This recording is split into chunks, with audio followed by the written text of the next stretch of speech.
నంద్యాల జిల్లా ఆత్మకూరు పట్టణంలోని స్థానిక ఎంపీడీఓ కార్యాలయం పక్కన ఎద్దుల కాటన్ ప్రైవేట్ లిమిటెడ్ వస్త్ర దుకాణంను సినీ హీరో సుమన్ ప్రారంభించారు. సినీ హీరో సుమన్ రాకతో ఆత్మకూరు పట్టణంలో సందడి వాతావరణం నెలకొంది. సినీ హీరో సుమన్ను చూడడానికి అధిక సంఖ్యలో ప్రజలు తరలివచ్చారు. సూర్య గ్రౌండ్ హోటల్లో సినీ హీరో సుమన్ పాత్రికేయుల సమావేశంలో మాట్లాడుతూ 40 సంవత్సరాలుగా సినీ ఇండస్ట్రీలో ఉన్నానని, సుమారు 900 చిత్రాలు నటించానని, ఆత్మకూరులో తనకు అధిక సంఖ్యలో అభిమానులు ఉన్నారని, శ్రీశైలంకు ఎప్పుడు వచ్చినా ఆత్మకూరు లోని అభిమానులతో కలుస్తానని అన్నారు.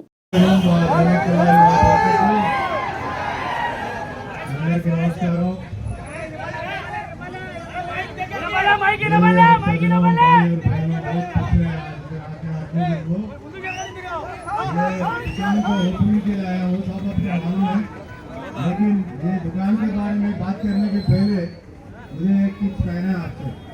ये अभी मेरा 40 साल हो गया फिल्म इंडस्ट्री में आके, मेरा तो कोई सपोर्ट नहीं है। मतलब खाली दिमाग के बाजू में जीना टेलर्स करके जीना टेलर्स मेरा मुझे था तो वो अक्सर बाहर जा रहे थे टूर के लिए, और हमारा डैडी भी बाहर जा रहे थे, तो मैं ज्यादा वो जीना टेलर्स का फैमिली में उधर ही मेरा बचपन उधर से शुरू हुआ। तो मेरा बिरयानी पाया जवान टूर उधर ही शुरू हुआ। तो मुझे बचपन से मुझे मुसलमानों का दुख मिला, मुझे उन्होंने आशीर्वाद मिला, वहाँ के लिए शुरू किया, और वहाँ से टूर होने के बाद कॉलेज होने के बाद सिनेमा इंडस्ट्री में आ गया। सिनेमा इंडस्ट्री में पहले तमिल पिक्चर किया मैंने, तमिल पिक्चर में बहुत अभिमान लोग लगे, उसमें मुसलमान लोग बहुत थे चेन्नई में, उधर अभिमान थे पूरा। तो उसके बाद मैं तेलुगु पिक्चर को आया, तो वहाँ से फर्स्ट पिक्चर है इधर खिलाड़ी लोग, उसके बाद तरंगिनी रिलीज हुआ, तरंगिनी मेरा फर्स्ट पिक्चर है, तो वहाँ से शुरू हुआ। अभी 40 साल हो गया, तो 40 साल में मेरा जो सफ़र है इतना बड़ा लंबा सफ़र है, तो उसमें तो आपको मालूम है पूरा पिक्चर जो भी आपने दिया मेरे लिए, आपने दिया। एक मेरा आज जो मैं खड़ा हो के इधर आपसे मैं बात कर रहा हूँ तो सब आपका दुआ है, मेरा तो कुछ भी नहीं। मतलब खाली एक निकला हूँ बस, जो भी आप किया आपका दुआ से आज इतना बड़ा स्टार हो गया। मैं खुदा ऊपर वाले अल्लाह का दुआ से मैं हो गया।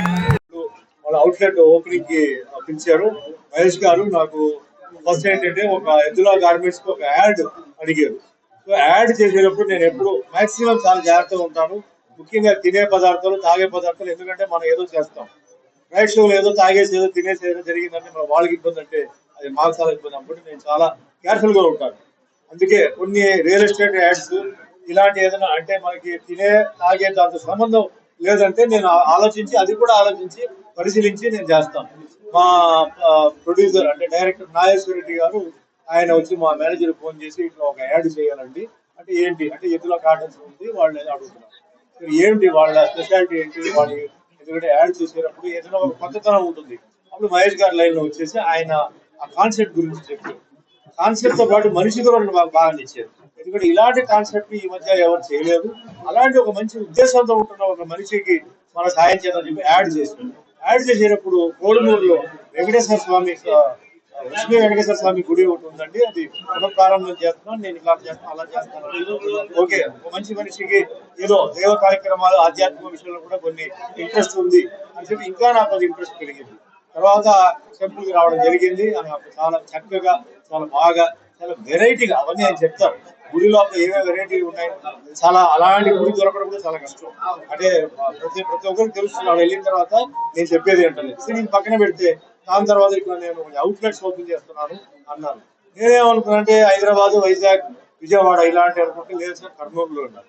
ఏమిటి అంటే ఫ్రాంచైజ్ అంటే ఒక 30-35 కంపెనీలు ఫ్రాంచైజ్ తీసుకొని ఫస్ట్ ఇన్నర్ వేర్ మనిషికి ముఖ్యంగా కావాల్సింది ఏంటంటే బనియన్ అండర్ వేర్, లేడీస్ గురించి బ్రాండ్ ప్యాంటీస్.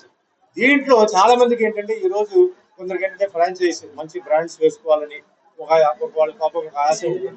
సో అట్లా నేనంటే అక్కడి నుంచే నేను మొదలు పెడుతున్నాను సార్.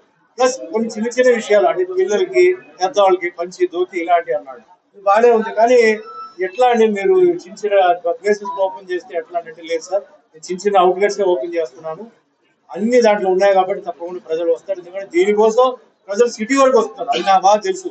కాబట్టి సిటీకి రాకుండా అక్కడే వాళ్ళకే ఒక షాప్ ఓపెన్ చేసి అక్కడ లోకల్ వాళ్ళే మళ్ళా పనిచేసే వాళ్ళు కూడా లోకల్ వాళ్ళే నేను పెడతామన్నాడు. చాలా సంతోషంగా ఉండి నేను తప్పకుండా వస్తానని చెప్పేసి అట్లా నేను ఏంటంటే ఈ ప్రారంభం చేసి ఇప్పుడు 7వ షాప్ అయింది. 7వ షాప్ మేము చేసాం, చాలా సక్సెస్ఫుల్ గా ఉందండి. నేను దయచేసి ఒకటే చెప్తున్నాను, ఏదో ఆయన మంచివాడు అది పక్కన పెట్టండి. ఈ రోజు ప్రతి ఒక్కరికి ఏంటంటే మంచి బట్టలు వేసుకోవాలి, బాగుండాలి అంటే కొంచెం ఇప్పుడు ఇన్నర్ వేర్ కూడా అందరూ చాలా ఆలోచిస్తున్నారు. క్వాలిటీ కావాలి, క్వాలిటీ ఉంది కానీ డబ్బు చాలా రీజనబుల్. ఒక రకంగా చెప్పాలంటే తక్కువగా ఉంది. మీరు కావాలంటే గూగుల్